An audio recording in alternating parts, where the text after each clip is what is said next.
Welcome back, everybody. This is Mike Badger with Pasture Poultry Talk, episode number 51. I'm going to be joined today by Pat Whitaker from the Forest Farm in Fairview, North Carolina, which is in the Asheville region.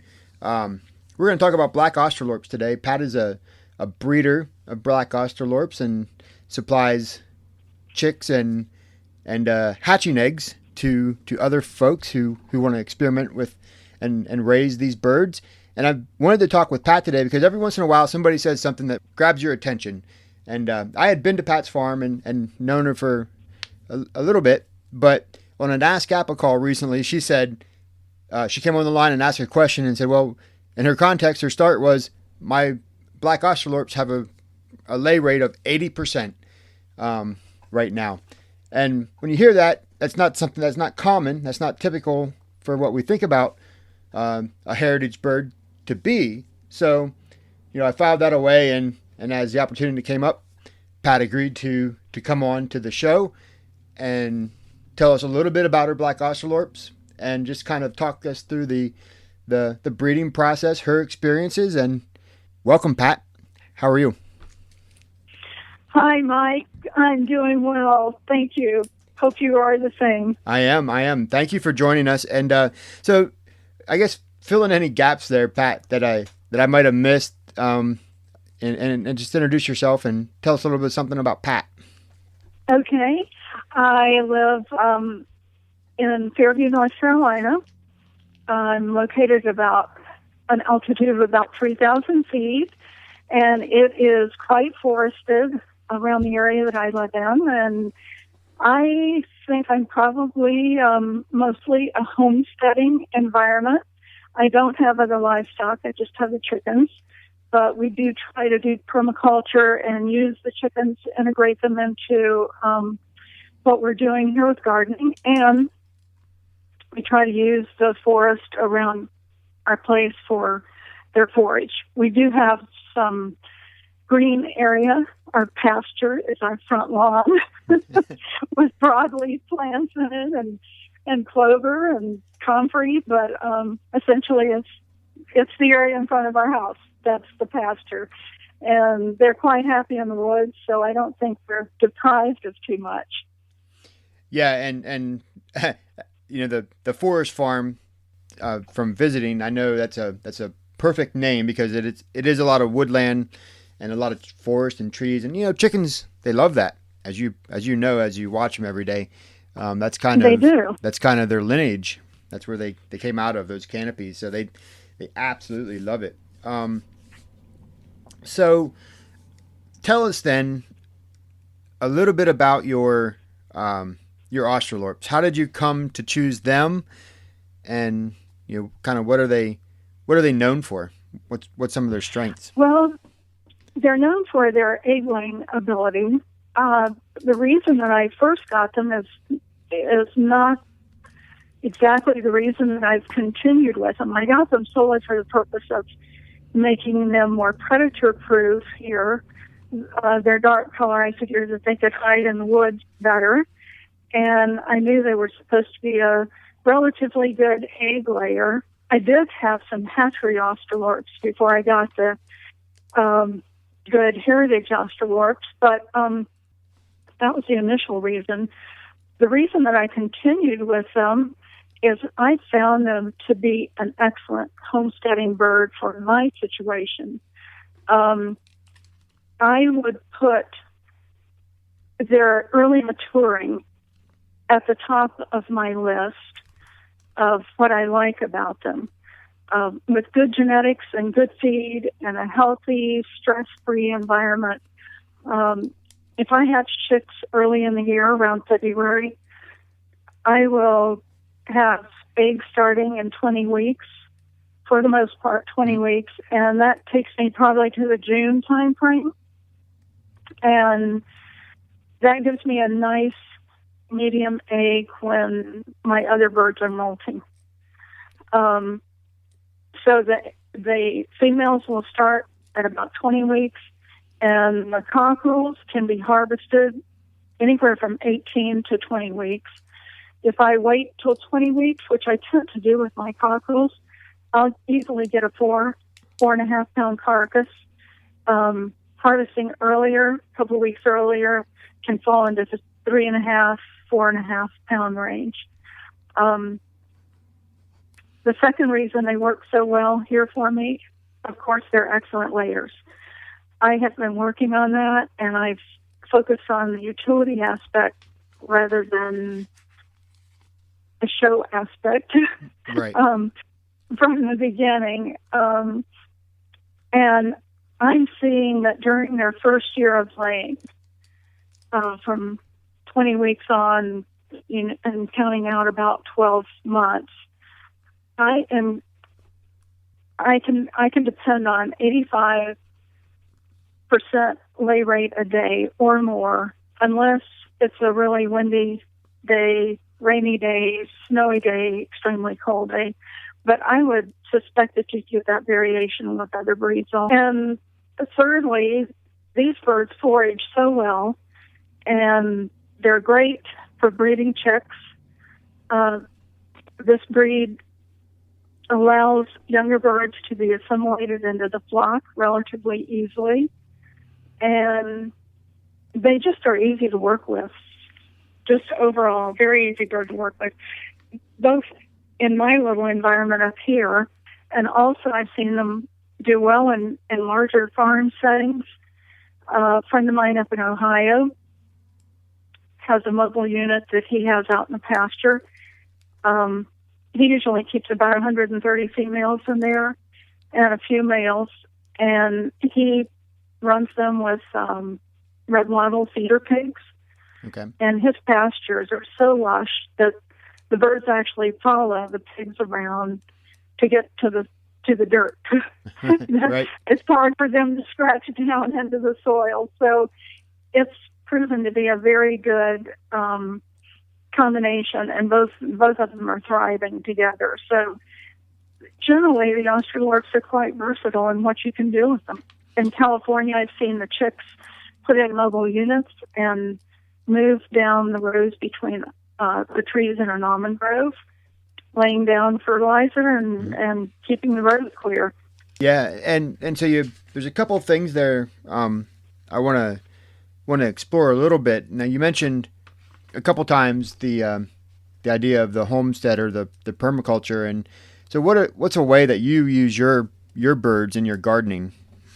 I have 4 pens, and 3 of those pens are let out to forage, to go wherever they want to go, in the woods, the front yard, wherever they want to go. Another pen, the 4th pen, is rotated between sections in my garden. Okay. I had them in there clearing out an area that has asparagus, and noticed that there were a lot of weeds coming. I had closed it off after they cleared it out. Noticed there were weeds coming up again. I put them back in there to clear the weeds out. And I rotate them. Those I rotate through. The litter, of course, now that I've started using peat moss in the chicken houses, mm-hmm. the litter is just almost garden ready when I take it out. I'm preferring that over any kind of pine shavings or anything else. It makes a nice litter. So I'm using the litter, and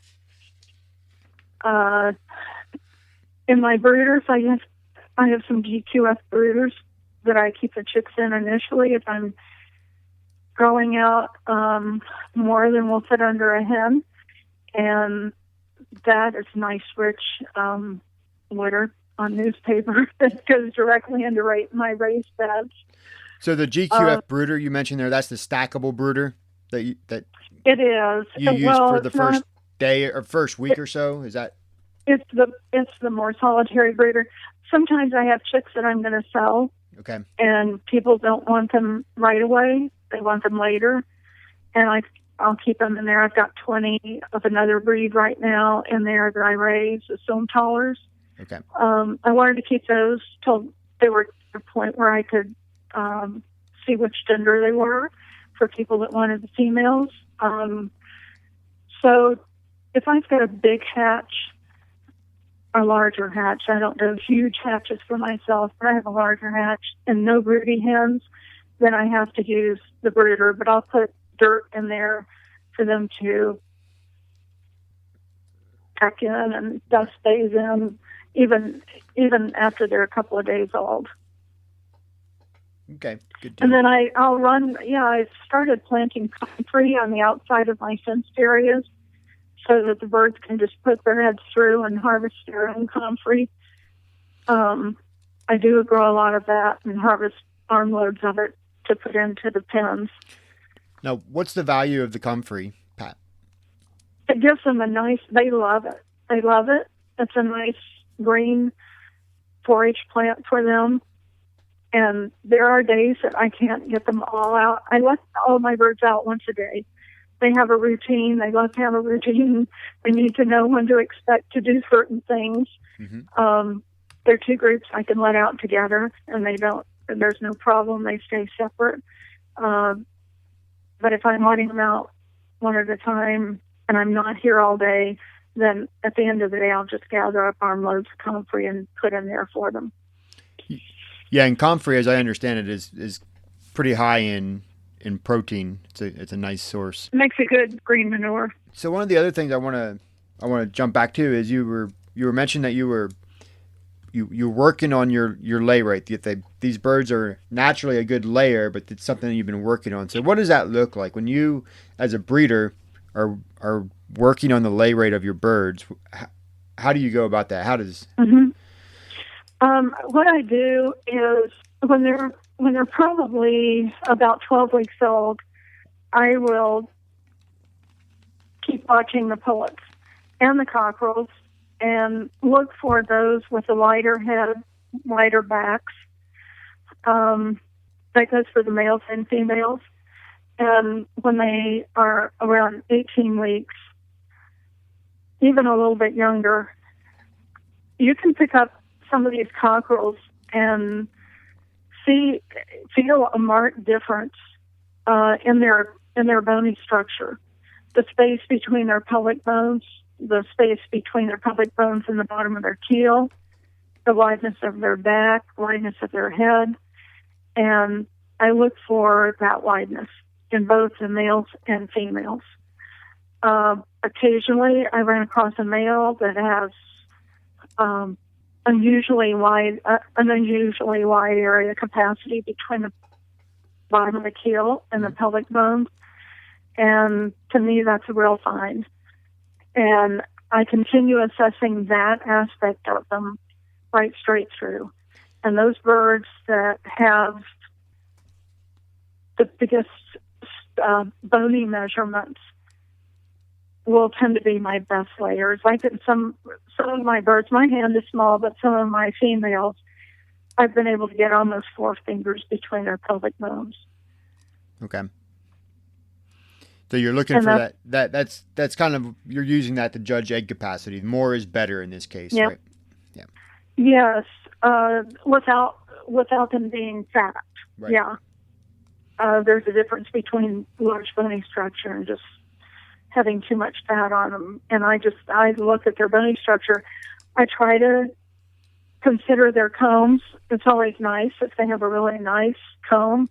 Some of them don't, but my focus is on utility, not on a show bird.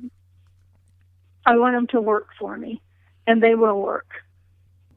So you said something there that makes me want to ask, you're focused on utility versus show birds. So are we to assume then that, a black Australorp is, from you versus, say, some other source may not necessarily be the same? Like there's different qualities of starting genetics out there. Mm-hmm. Maybe that's true, because I would not sacrifice what I consider good reproduction or good potential for reproduction. I would not sacrifice that to keep a breeder that has a beautiful comb. Now, I have a few that have both, but it's hard to find a perfect comb, and I'm more focused on the perfect body structure to give me good reproduction. Okay. Does that make sense? It does. Yeah. And so where did your your excellent birds come from? I've actually, like I said, been to your place and held your birds, and they're very nice, and they're doing well. So what was their history? Okay, my birds came from a line owned and bred by Carol Hips in Claremont, North Carolina. And somebody else had those birds. An intermediate farm had them for a while and sold chicks to me. And I worked on them, actually turned them every 6 months, because here's the advantage: because they mature early, you can assess them early and get in more hatches, Right. and move forward faster. These are not the birds that you have to wait till after their first molt before you can accurately assess what they're going to be. But, there are no color issues for the most part because they're all black. There's no undercoat to consider, or any variation of color and feathers. But that's the advantage of them. So I could improve them faster, and we did that. Okay. And that was fun. But Carol Hips came over here she needed a replacement rooster. Came over last year and offered to buy my pedigree male that was about 3 years old. And she said he was perfect, and she would buy him if I ever wanted to get rid of him. And so I saw that as a real compliment. She also told me I was on the right track, and her remark was, keep breeding them bigger, breed them bigger. I said, really? And she said, yes, that's even what the show people are doing now, breed them bigger. And I said, okay. But Don Schreider and Craig Russell have given me a lot of valuable input. Both have seen my birds a long time ago, and Craig has made himself available. He came by here last summer and went through one of my pens, and the next time he comes into the area, he'll come back and help me make sure that I'm on track and keep me on track. Carol Hips is not a name that I recognize. Would she be a recognizable name in poultry breeding circles? I don't know. I think she was probably more local. Okay. She did breed Australorps and show them in this area for a while. Okay. And due to health reasons, she had to stop. But she came back during the time that she was kind of out of the loop with things. I guess she lost some males or lost a male and needed to replace. So that's why she came over here. And I had a really nice visit with her. That's nice. And I think there's probably a Carol Hips in just about all of our communities somewhere. The people who are just, tucked away, doing their thing and doing it well. And it's nice. Exactly. Nice to be able to plug into those people when you find them and form some of those relationships. Yep. So. And certainly her encouragement was great and very appreciated. How long have you been raising your Australorps, Pat? I got my chicks in June 5 years ago. I've had them almost 5 years and started hatching. Let's see, I got my chicks June 7th. They started laying in November, and I was setting eggs in January. Wow. Hatching chicks for a farm that was down near Charlotte. Okay. That was using them for layers and harvesting the cockerels for his meat to sell at the Charlotte Farmers Market. Okay. And in that 5 years, what has been one of your biggest challenges that you've had to wrestle with? The biggest challenge was getting it all together and getting it done right and not waste money. I think I did make a lot of mistakes. My environment is unique, and it was different from a farm environment. I followed the advice of not just one person, but many people in the fencing, and they recommended that I use electric poultry net. Mm-hmm. That doesn't work in the woods, And it doesn't work with hunting dogs. They just jump right over the fence and go after. They don't care if there's electric there or not. Right. Those were my costly mistakes. If I had known what I know now, I would have spent, because I had to buy the poultry net fence, and then I had to replace it with field fencing and a hot wire, a couple of strands of hot wire around the outside of it. Right. If I had taken that money and put in a good, strong perimeter fence around my road, which would have encompassed probably 3 acres, then I could have used minimal fencing inside of a strong perimeter fence. I could have just used minimal fencing to keep my birds confined. Right. As it turned out, I ended up spending so much money on the initial fence and then replacing it. I just wish I had those dollars back to put in a strong perimeter fence. Then my fencing inside would have just been a matter of keeping the birds corralled to certain areas.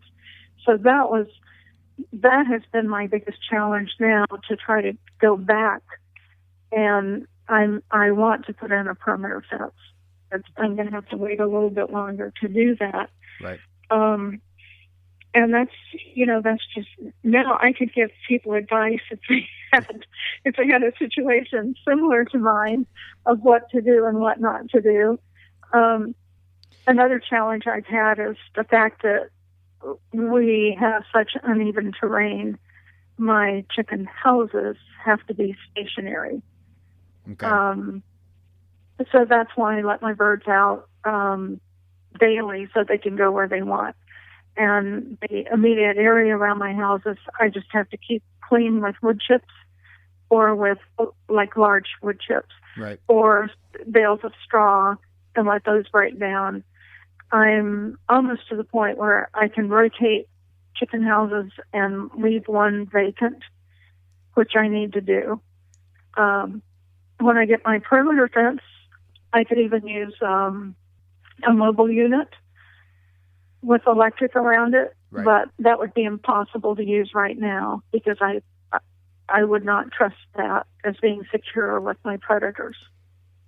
Yeah. So those are my biggest challenges. Yeah, and that wood lot is nice. I mean, I know I have a wood lot that I use for my birds a lot, and they generally love it. But I have the same kind of challenges. I can usually make my netting work, but it usually catches leaves, it catches sticks. So opposite of your challenge, what has been one of your biggest strengths, or not strengths necessarily, but biggest success moments in the last couple years, last 5 years, something that made you go, aha? Oh, well, I love the breeding aspect, and I love improving the breed. And I love working with people who have my chicks. I want them to be pleased with my chicks. I want to give them all the support they need and try to answer their questions and guide them in the direction of how to feed them, how to manage them, and what works best working with my birds. And I've really enjoyed watching other people's success with them. I've enjoyed watching the progeny of my birds Right. improve over the years. I think that's probably the biggest thing. I've had a couple of people say to me, "I've heard of your birds," and that's really a nice feeling. Yeah, for sure. I never set out with this whole thing to accomplish anything in particular. It's just happened with my day in and day out work with the birds. You can tell people who generally care about their birds and want to spend time with them, and I think there's no doubt that you fit that mold perfectly. I know my hatch dates better than I know my 8 grandchildren's birthdays. That's what we have online calendars for. We can set those Right. reminders. Right. That's right. You've talked a little bit about this, but I want to ask just a few more questions around it, and that's kind of the management of your birds. You talked about selecting the birds based on their capacity there, but what else are you looking for when you're selecting birds? Do you do anything specifically for broodiness? I love breeding hens. I think my whole flock management approach is unconventional for what most people do these days. Unconventional in the sense that for a long time I didn't know any better, and even though I had an incubator and a hatcher, I thought that the mother hen was supposed to raise the chicks, and so that's kind of what I did from the beginning, and it's worked out very well. And I found a rhythm. I hatch chicks almost year round. I have put chicks under I've put chicks under a broody hen that I hatched out. I hatched the chicks out, I remember 2 years ago on December 31st. Somebody in Florida wanted chicks. And I hatched those out, had some left over, and ended up putting them under a hen that was broody in December. Okay. And it was like 13 degrees out. And she did just fine. I think I put 17 chicks under her. Wondered how she was going to feed them and water them. I took water out at intervals during the day. I went out. I usually feed my chicks in like a calf feeding bowl, one of those sticky, rubbery ones that they can get some traction on. I just put the feed in there. She was in there, had her wings all the way down over the edges of them, and the little peeps were under her eating. Wow. So it's worked out. It's worked out real well for me. There's been some times that the whole chicken house had to go on what I call baby food. Everybody had to be on chick starter temporarily, right? So the chicks wouldn't get in the layer. And the chicks are about a week or two old, just depending on the season and how many chicks. I will, and how experienced the mother, I will let that mother hen out completely. I'll call her, she'll follow me. I'll let her out completely, and she'll take those chicks into the woods for the day, and that keeps them out of the layer. The flock that's in that area, in that pen, can eat layer. She'll be out. She'll have access to water and chick starter, but she's working in the woods, finding food for them.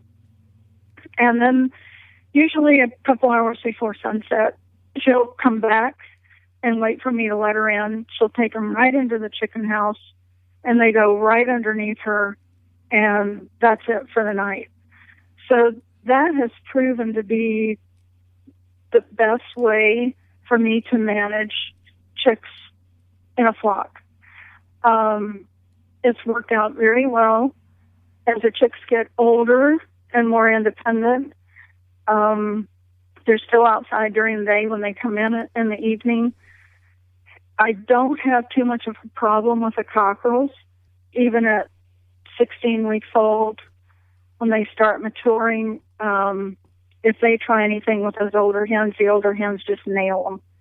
There's not a problem. The older hens and the rooster keeps peace.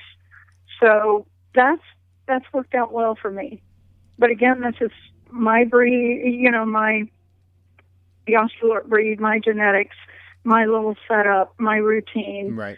And that's what I was talking about, kind of the rhythm that I've gotten into, what I can expect these birds to do and not do, and how I can manage that.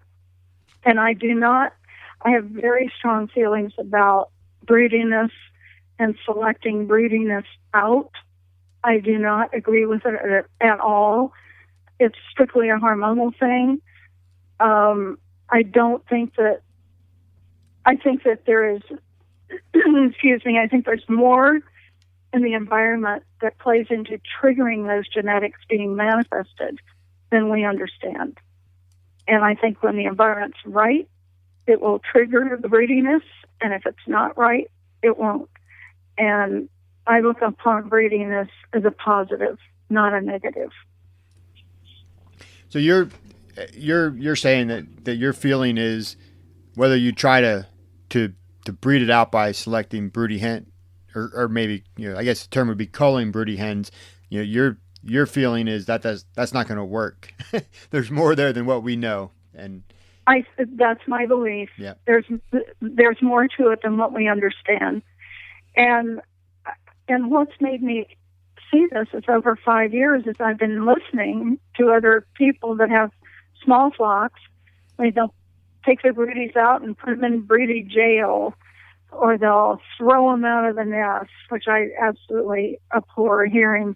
But what happens is they'll get another breeding hen, and they take that one out and they get another one. Right. And I'm like, aren't they trying to tell you something? I come from the world of common sense. I said, I can tell you real fast how to get a breedie off the nest, put chicks under her.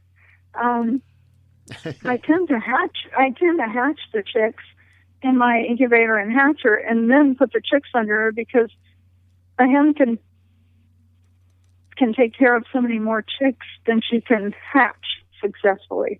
So I can put 20 chicks under a hen if the weather's good, right?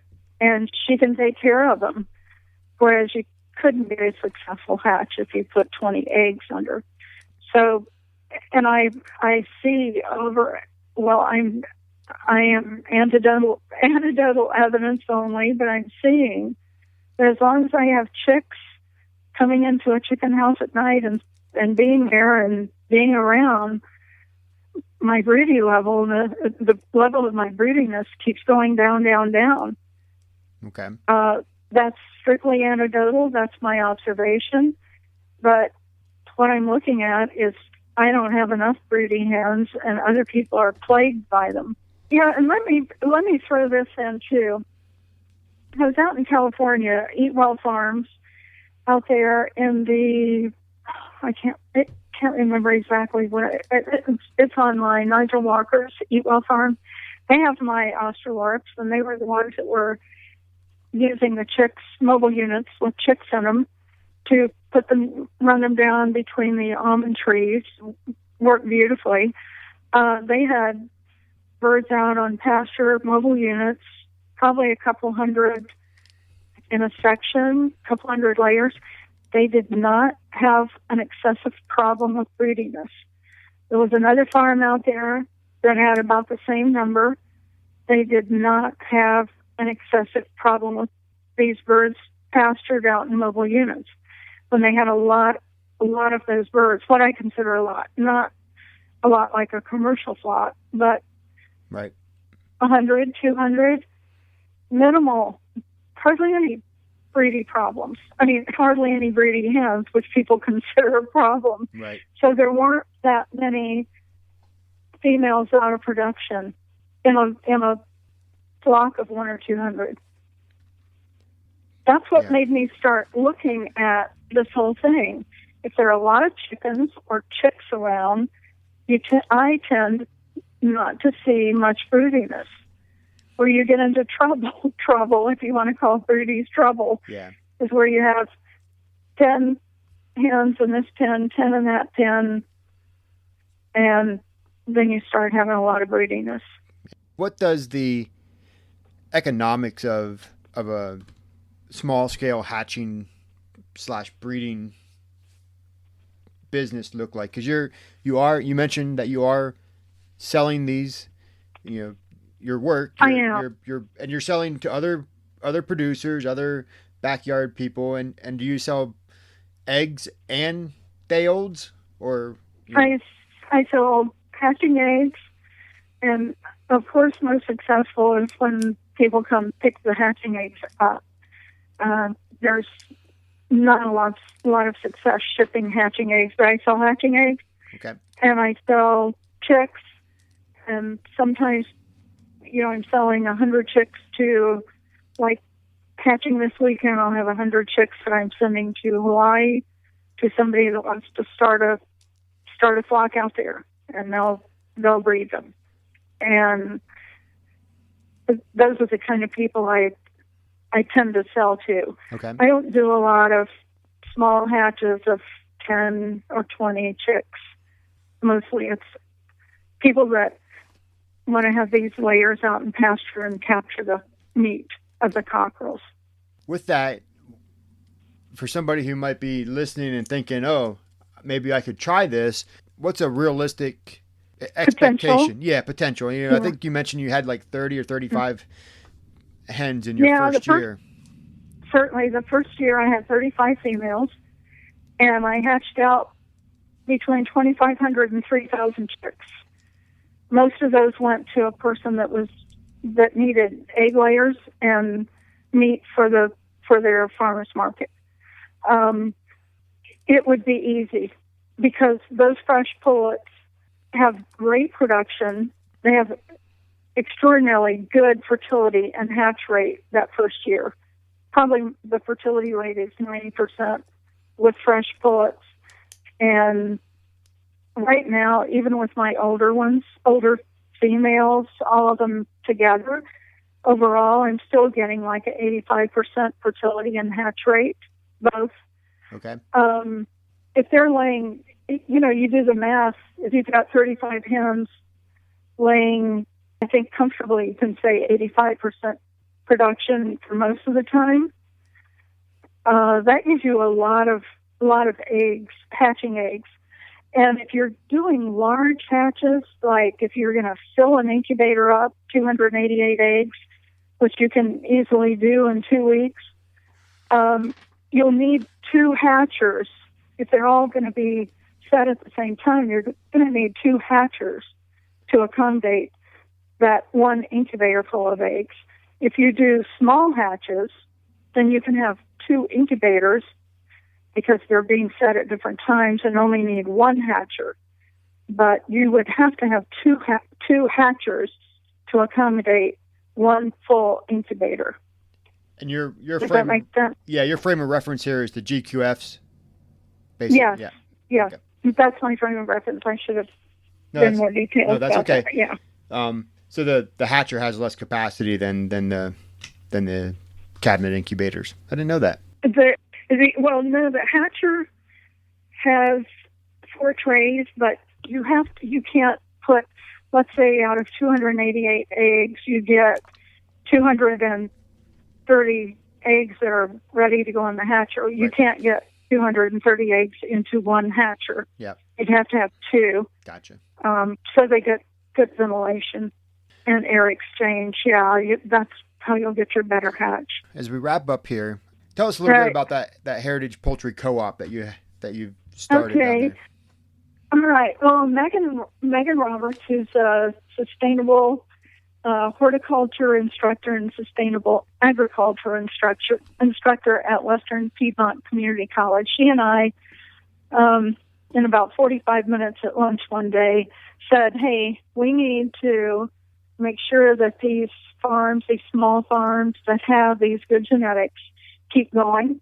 And they're all struggling right now, and we are to a degree. So what we're going to do is let's get all of us together, and we can meet demand in the marketplace that we can't do alone.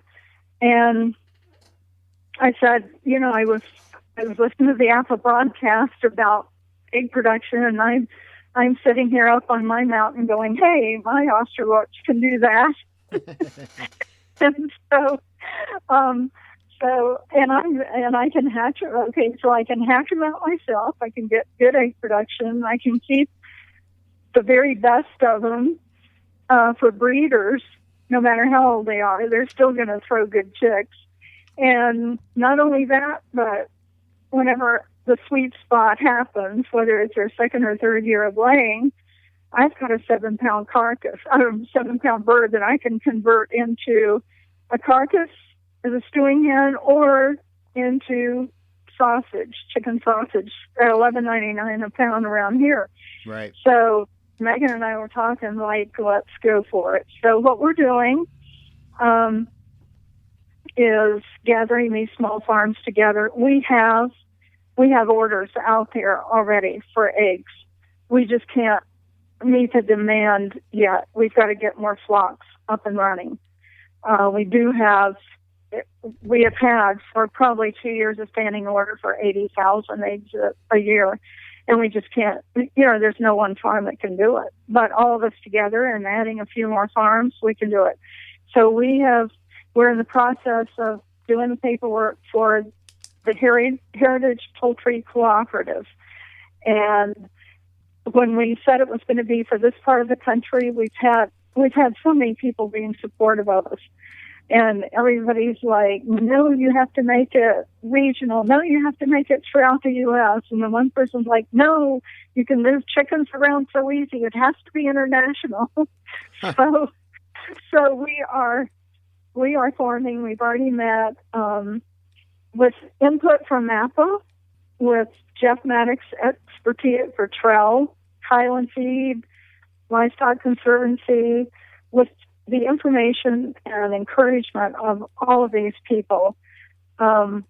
We feel like we have what we need to look at the numbers on paper, and we all know what we can do and can't do on our farm. We know how to skill match and environmentally match what we are able to do. So we feel like we're positioned for success with all of our resources, thanks to you and Jeff and Livestock Conservancy. So it'll be right now. It's just on Facebook. It'll be interesting.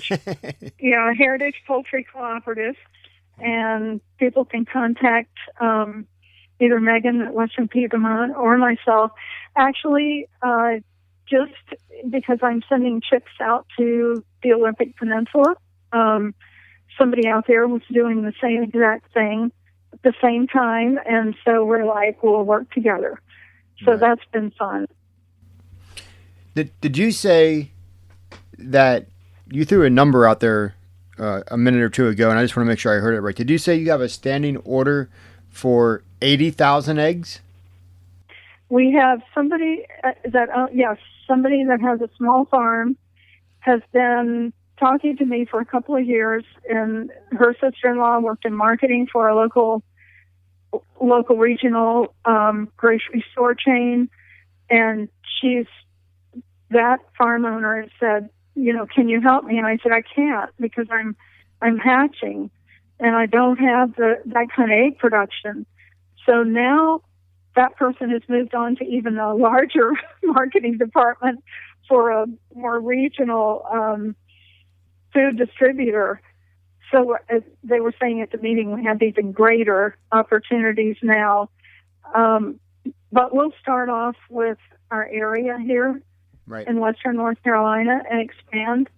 We're going to start off with the egg layers first, and we're just